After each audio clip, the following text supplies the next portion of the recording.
ho na se wo ye Ghana ni na wo de also be so to trust am we so braha Stop the bloodshed. Yes. Stop spilling innocent blood in Ghana. Yes. Stop the kidnapping. Yes. Stop the armed robbery. Yes. Stop the destruction. Yes. You are a threat to Ghana's democracy. Yes. We need peace in I'm Ghana. Crying. Ghanaians are great. Ghanaians are great. Ghanaians are great. Ghanaians are great. Ghanaians are great. I want blood. I want blood. I want blood. I want blood. My mother's blood is suffering. Mr. President, disband your vigilante groups. Disband your militants. Ghana is a peaceful country. Ghana deserves peace and security. Disband your vigilante groups. You are destroying Ghana. Ghanaians need peace and job. My God. Don't destroy Ghana. My God. Disband your vigilante militants. Akufo-Addo ku Ghana for. Akufo-Addo ku Ghana. Ghana for. Akufo-Addo ja to Ghana. Wo kukum ya de show. And wo bobo Ghana tio. And the Ghana for. Yabo mu tuo ti sabua. Yabo Ghana for tuo ti sabua. Yabo Ghana tuo ti sabua. Ya kidnapping kwala. Kidnapping is going on. I can't wait to Akufo-Addo. Disband your vigilante. This is Kwaku's cat. I'm gonna die for my Ghana. I'm ready to fight. I'm ready to die for my Ghana. My heart. In the blood of Ghana. This kind of people. How they doing Ghanaians? We are suffering. We are suffering. We are suffering. Ghanaians are suffering. Ghanaians are suffering. Ghanaians are suffering. Ghanaians are suffering. Yes. Ghanaians are suffering. Ghana is unsafe. Blood. They're killing blood. There's too much blood. I try to Ghana's democracy. You are We don't cathedral. We don't need cathedral. We need ambulance. We don't need cathedral. Ghanaians need ambulance. We don't need cathedral. We need ambulance. 52. Hey. 82 million population. 52 ambulance. You come and begging money. You come and begging money. 52. Stop killing innocent blood. My goodness. I'll fight for my Ghana. Motherland. Kwame Nkrumah Ghana. Go to the history. Go to the record. And record. Yes. Mr. President. Yes. You and your vigilante group are Ghanaians are suffering. Ghanaians is bad. No, we don't care. We go talk. The videos is on the Facebook Live. Send them out. Send them out. We send them out. Yeah, send them out. We send them out. Disband your vigilante groups. 128 million population. 52 ambulance for Ghana. Is it make sense? 128 million population. 52 ambulance. You come and begging money for cathedral. You come and begging money for cathedral. You don't have ambulance. Hey, this is Ghana motherland. I would die for my Ghana. We don't need a bloody cathedral. Abusia for aha Syndicast TV so official pa so imobi official pa. Monuaba nana ya biama. Meso Osiamia wo si enchide hima. Meje so ama odie mu oden. Are wo sema yate. Amane yate ni se. Ya mompani Addo Preman Kwaku-Addo president elect akopie mu UK wokoy akama akokra akope ba bi adodwo ne ho kope hotel bi NDC fo bi e wo ho omo pamo papa ne ya twetwe papa ne twetwe no ene ade te wo hwe video ni bia wo besu ama mampani so mampani pa na Addo pa na ye ni sei menkasa emre prophet edu wa ha entimi nsemme metwa me ho sima na nie makakofa no aba na meka wo say ye Gisam Company Limited Diaper Hub a cheerful giver UNICEF Salon and afa just here Pub Evergreen Beauty and Spa one more ene so masene me basisia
abusuafo me koya masan aba asana me de prophet edubeba no ye hwa de ye wokromu a enche ye ene ye to aba ene president elect mampani na nado dankwa Akufo-Addo achemkwa aba ene di mbesi so ti ha ye wokromu enka bi nhye NDC fo free hin se asemo nti ase so ma di ntonto mo de ase mbekọ court ene nkomo fa nko protester NDC fo Ghana fo kaso ma betwen wokromu no agensemo no mampani se wokọ aka ma akokra akọ pe bia adwojo ne ho na ni wahwese ne kro bi so de enso no democracy ni ade eko akope hotel bi dwojo ne ho a NDC fo bi atwa ahane so a ene ye kapapai o mampani o ye ka ne sakokọ se won free kromo na ne onko de obeye nyina wonyai yo na me nsemre ye nko papa ho na me ne no entwetwe nkomo daddy mama emo akaba yo whatever bedase pa na o mampani asemi uhu ne sen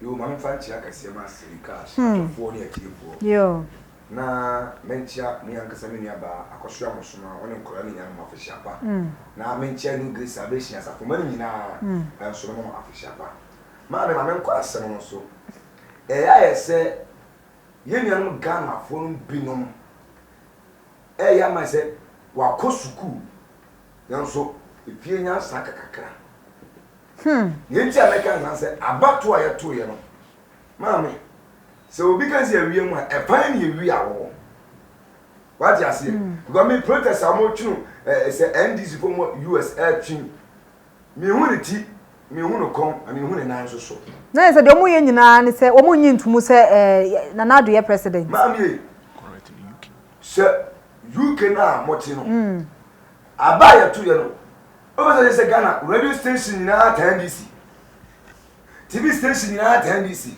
enya possible we lose jitum 2012 mampanye Akufo-Addo lose ya o de court nsa wonti ase a court no mo secretary se nkete na o kan say any idiot can go to court nsa so jitum za we idiot a go to court because mampanye Akufo-Addo jitum so ye idiot to court nsa so ye idiot so court court ne dia asem so mani pa se was ABC nsa mampanye Akufo-Addo ko US even say UK so akododo no ho no akwata plaque at the jina kan free akọ na o se de no ase no enzo baka se na ya to ya bo Ghana no ye ya kon wa ha o ti ase wo o ti abrochi no u ba tu bi mi bi so no o se Ghana ha no ye say democracy on train democracy ya se no ya se ma Ghana no obi akosuku ba efie nya se mi ho so baka se mpanifo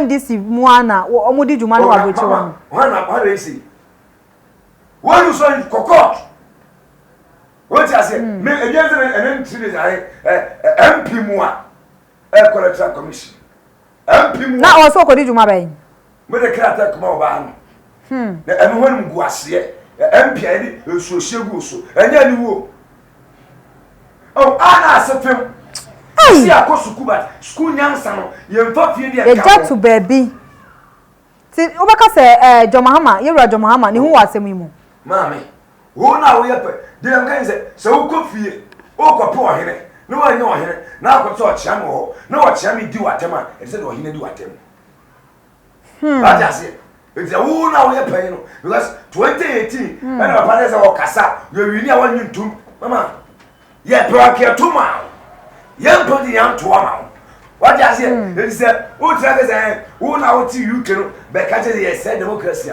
man na say no aba no ba tubi afa ni kimra ba tubi aya mo mo you ko try say say they ya say no eti demonstration a wo di na wo ye no fa so ye nyansa ni ani ko nyansa wo mu a sa 30 minutes no wo de ko pa adwuma ye ya ko nyi sika gubutum enti papa hu se animguase pa na wo magwo mampani on se mi na ka asem bi se kokontan gu ase a efiri nkuruma what you say kokontan gu ase a efiri nkuruma e na ase ja petra pampanyunguro etra etiri mu apa e na wo so twe me so twe a en kan cha ma me hwe wo twe go bi na me ja so twe do ni bebere what you say enti the NDC for wo UK no no se se impedance nyansa nim nanti ye hwe ye nka UK omo so omo mampani nti omampani betena ho se bibisa nko so ana mame ugo mampani wana ugu woni mase because UK for boy abaso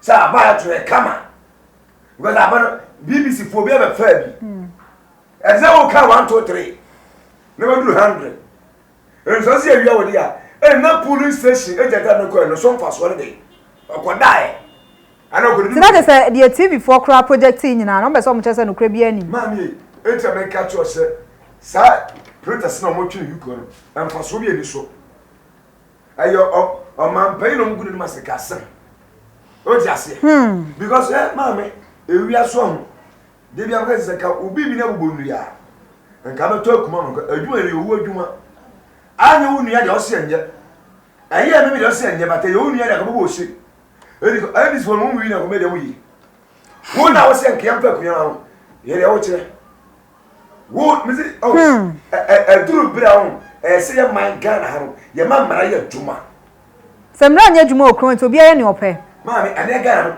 wo ye ohie no nya asem a ye bua no ntem wo ye ohie wo ye sikani a ye ye Cobra because we here one dey be am oni sika aja say me slap politician there say ye near bi o and this person abetam pia o ta am say me ba me go do am na dey ye near bi and I go for free education e fie na yiri tutuo no and ye nya graduate o je den ni bia ba o mfa nchene bo de abete medada me o mfa ntoma pufa mienu ntoma siri medada se ko to aba ma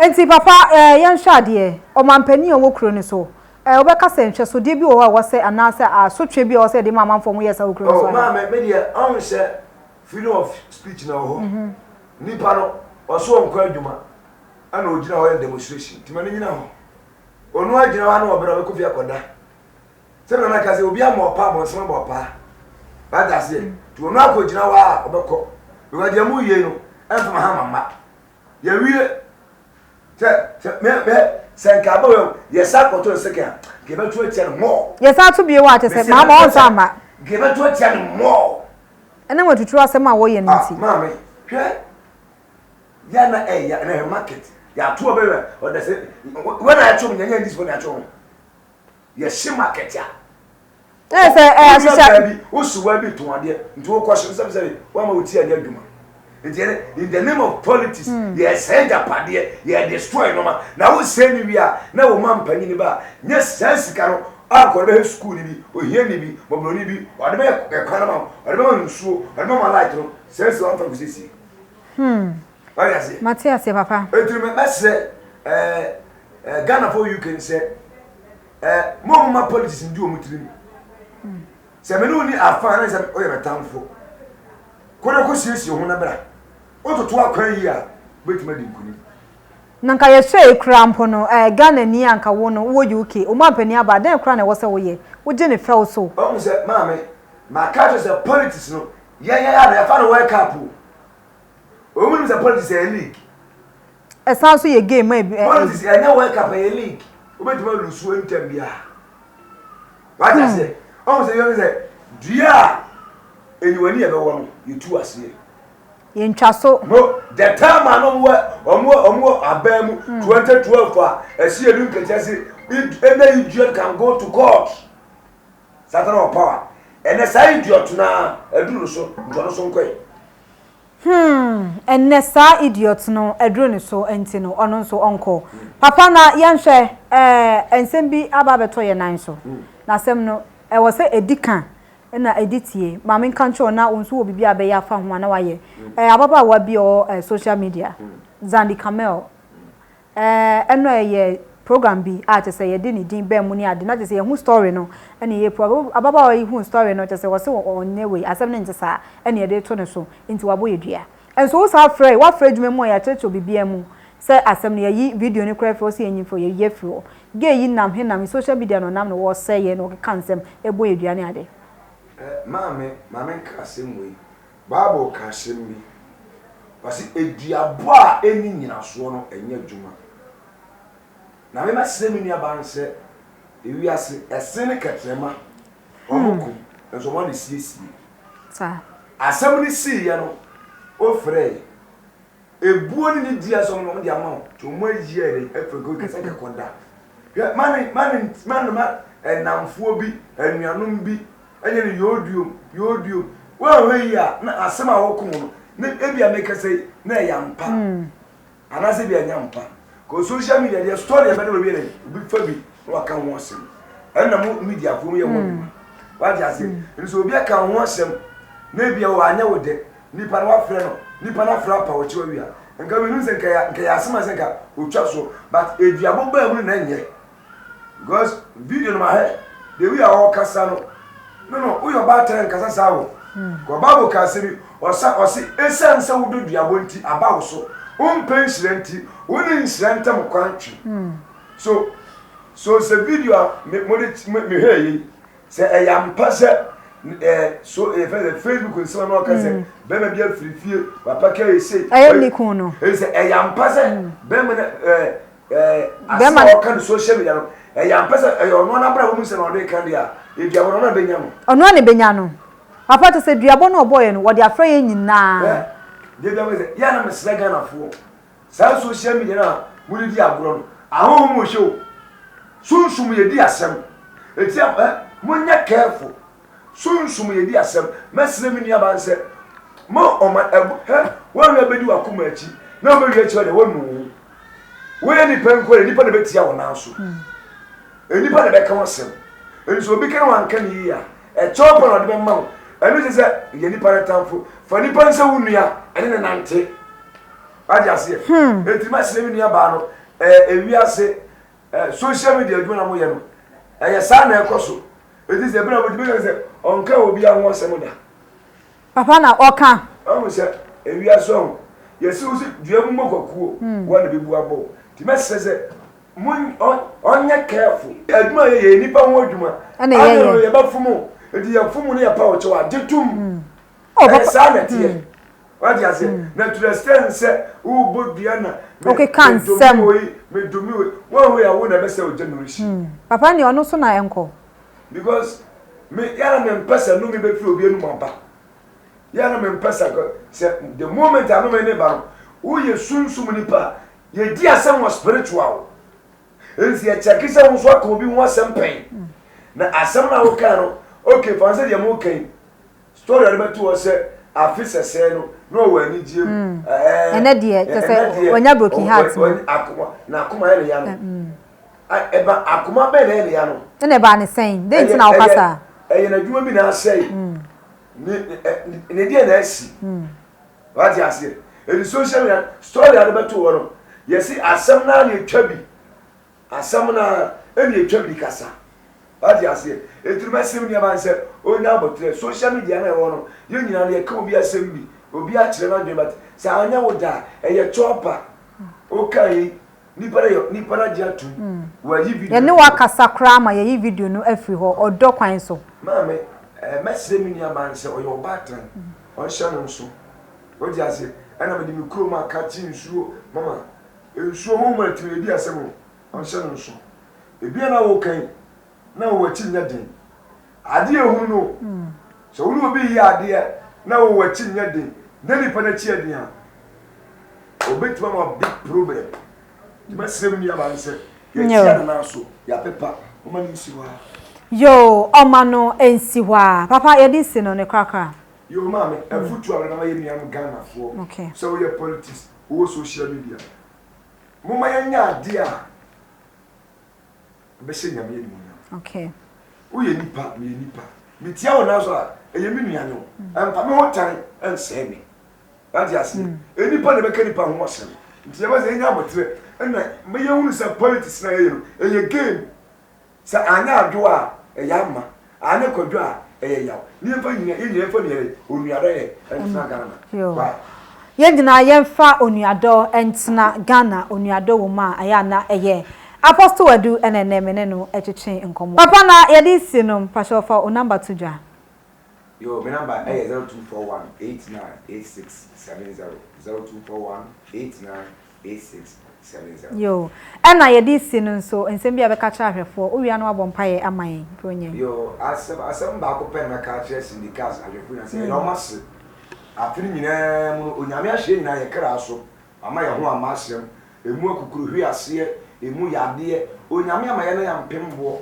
na enne aha ye nkra so a asena di ma nyame ana ida sasoma etiefuo nyina da mo a mo se mada de na mo hye mo comment mo tuyamfo ewani hye nyina amen ewani hye because me say afina ye wura mo no normal kese no nyame be fa sinikas TV so ari abrewo sa no nyame be fa won so eso ari be hye onyame onye wiye yo papa bompa mai ne nkwa na ye bompa ye wa osoro eye wotena be ya asase ye wona so ntia so wa wo na wote ho na wo ba wiase sesei ani onyam ka wo din amen bompa ye pagya dwumadi nyina no shimojam me pagya sinikas ahwefo no yo shimojam me di sinikas adwuma no yo shimojam amen ewari afese se no matena ye nhie mo ewari ma wo wo mpare ye wo no shimojam me di fie hye won sha wo bi piere ba de efa ne nsa so ma adwuma yi pagya ahwefo ahweye so wo bi yare na wo hweye ewari sane yare amen wo bi yare na wo hweye ewari sane yare amen de ni da so asan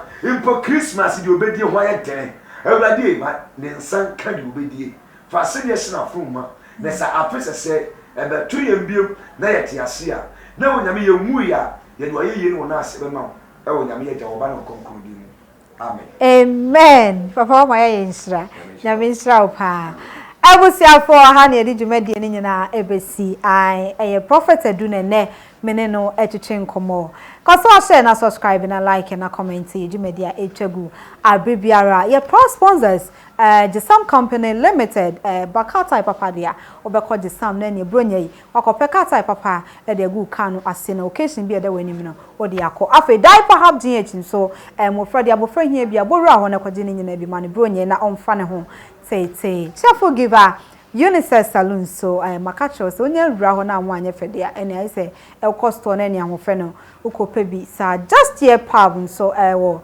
achimota mo makacho se eba order ana se Friday bi na ni opese wugigi wani kotena ho no live band e koso pa ene continental dishes ene the local dishes ni nyina no wura just here pub na ekojibi Evergreen Beauty Expanse ebe ye okama munua ba nana ya piama uchiamia osi enchida hima meje so ma odi mu odi makam